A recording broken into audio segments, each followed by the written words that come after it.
Managing narcissistic family members can really feel like a job. It takes a lot of emotional and psychological energy just to set the boundary with these people, it's one thing if you are dealing with a complicated personality or a temperamental personality or just somebody who strictly doesn't get what a boundary is. But it's another thing when, you have a family member like this who almost enjoys trampling over your boundaries and really enjoys how confused you look and how defeated you may feel from time to time. Narcissists can really pick up on how you're feeling and how you're seeing something. And sometimes, they love that game. And so they play it even more because they feel like it puts them up here compared to you. So in today's video, what I'm going to do is offer you guys a couple of tips on how to manage narcissists. Now, the previous videos that I did on this topic, a lot of you wrote me behind the scenes and said, how do we deal with this, And so I think I'm going to offer you some tips. Before we do that, let me briefly introduce myself. My name is Tamra. I'm an internationally and board certified trauma therapist. I'm also licensed in mental health, and I specialize in treating children, teens, and families, as well as adults who are dealing with trauma. Let's jump in.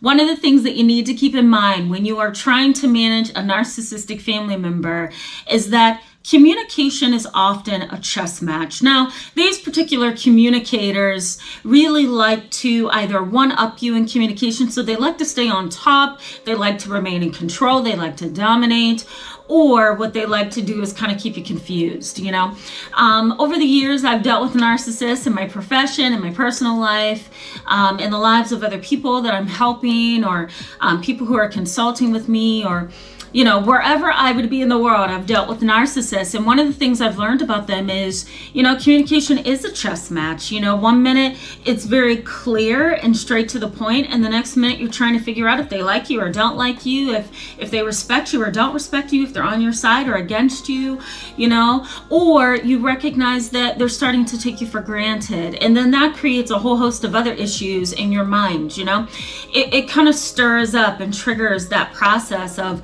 rumination. Rumination is basically this obsessive thought process that can depress you if you're not careful. It's kind of like a loop that you're in your mind.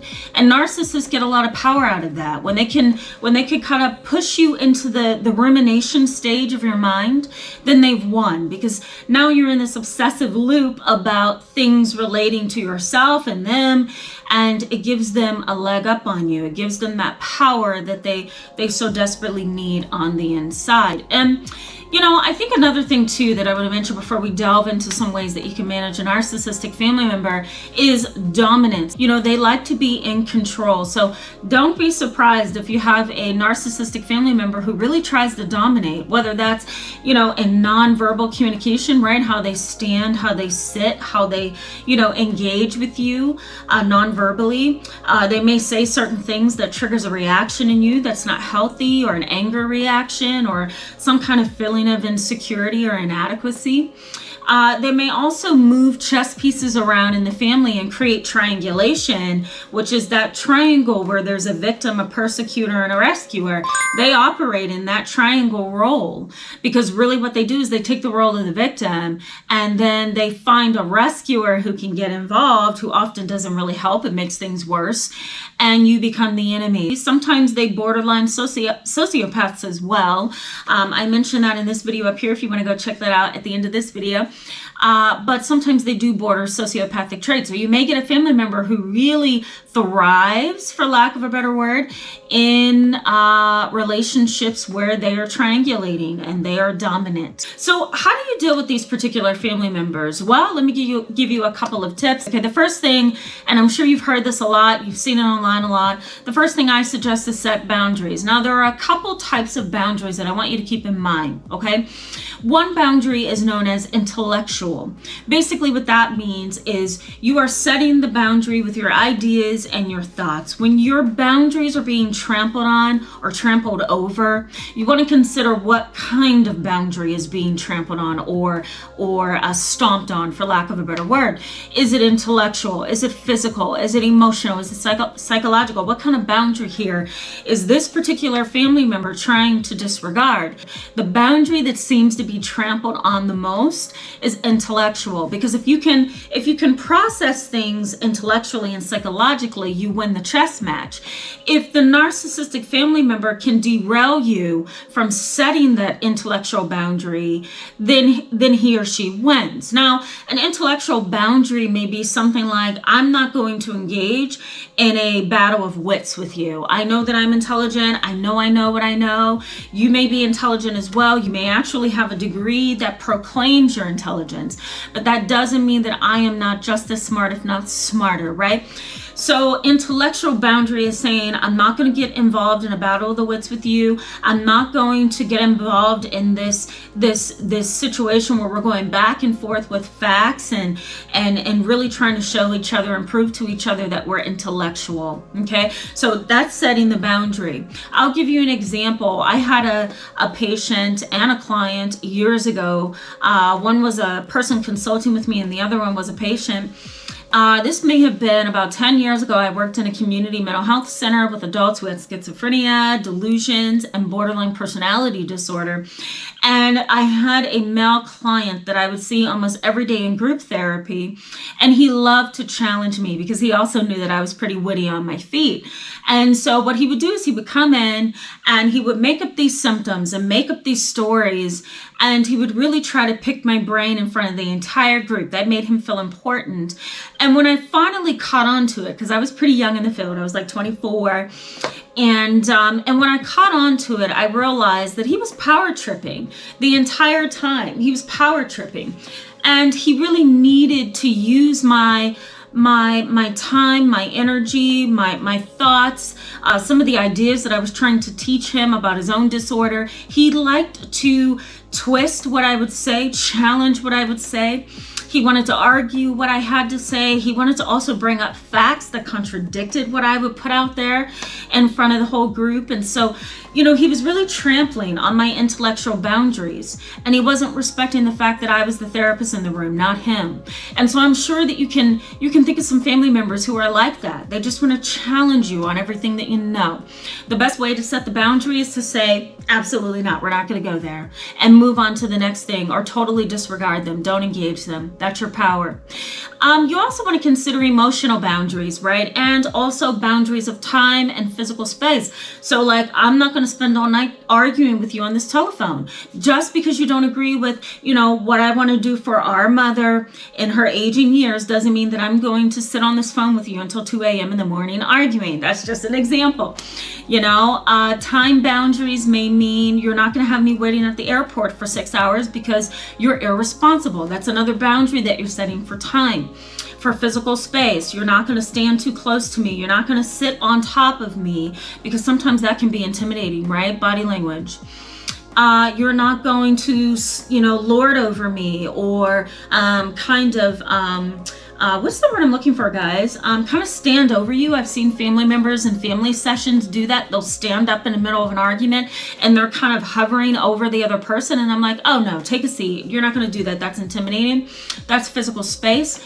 And emotional boundaries. You're not going to make me cry. You're not going to demean me. You're not going to humiliate me. I'm going to put up a boundary and say you're done. And I'm going to walk away, hang up the phone if I have to hang up on you, right? So that's setting boundaries. So really practice that. I had to learn that over the years. I had to practice it and really get to know it. I had to really seep it into my heart so that I could understand how to use it. So study it, practice it. The next thing I suggest is avoid direct confrontation. A narcissist doesn't care what you have to say. They don't care to hear what you want to say to them either. So, really make sure that any argument that you are having, that you are able to be succinct, objective, to the point, and then stop, right? You don't want to get into these long, crying fits and emotional stories and interventions. You don't want to do any of that with a narcissist because, again, they don't care. They don't have the ability to empathize with you, right? So what you want to do is make sure that you set that boundary and you avoid confrontation. It's not worth it. Know what you have in front of you. Is this a narcissist? Is this a sociopath and a narcissist, right? Is this somebody who's on the autism spectrum or the Asperger's and they also have some narcissistic tendencies, right?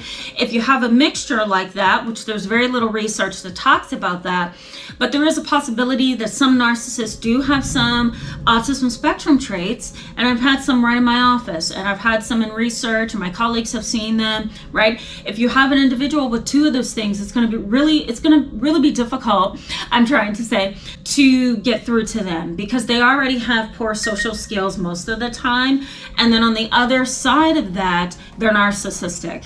Okay, so you want to really ask yourself, what am I dealing with here? And is anything that I'm going to say penetrate? And if it doesn't, I'm wasting my time. The next thing is seek out proper counseling and support and coaching for yourself. You may not be able to get through to the narcissistic family member, so you may have to stop battling with them, stop talking to them, stop trying to make things work, stop trying to go to counseling with them, stop trying to force them into counseling. Really what you want to do is get that support and education for yourself. You need to build yourself so that you can manage them, right? If you don't build yourself, then you can't fight the battles that narcissists often pull you into. So you want to work on you, and that may entail counseling, it may entail psychotherapy with someone like myself, who has a background like me. Or it may entail coaching. You might just need somebody to kind of coach you. The other thing is protect your territory. Do you need to get actual security, right? Is this a threatening type of a family member who really tramples on your boundaries? They show up at your house when they shouldn't. They've broken into your car because they have a second key. They've climbed through your bedroom window because they wanted to scare you, and they've always been this way with you. I've had all kind of stories, as you could probably imagine, walk through my front door, and even when I've worked in many capacities in the past, I've heard a lot of really unstable stories about narcissistic family members. So you really want to, pause and consider, how do I need to protect myself here?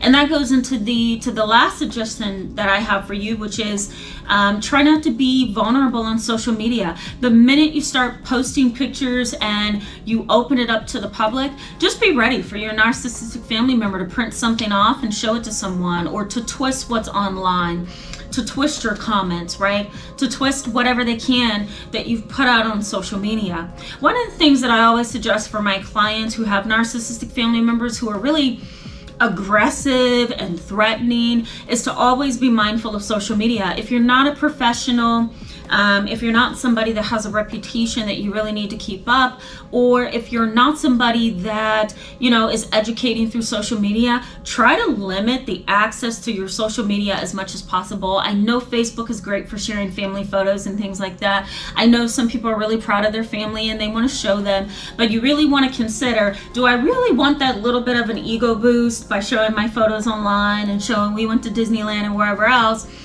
Or do I need to protect my territory and protect my family and my space from my very unstable and cold, unempathic, that's my new word, unempathic family member? And if you need to protect yourself, then you need to put those security, settings, is what I'm trying to say, onto your social media. Really reduce the amount of information that you're going to put online, okay? Because a narcissist will go straight to a website and try to get damaging information on you, photos and whatever else. So be really careful with that. So I hope these suggestions are helpful. Let me know in the comment section below if you have any other tips that have worked for you, or if you want to hear more like this. I will see you in the next video on Friday. I will be doing a live video, so stay tuned for that, and I welcome you to the discussion. I'll see you then. Bye.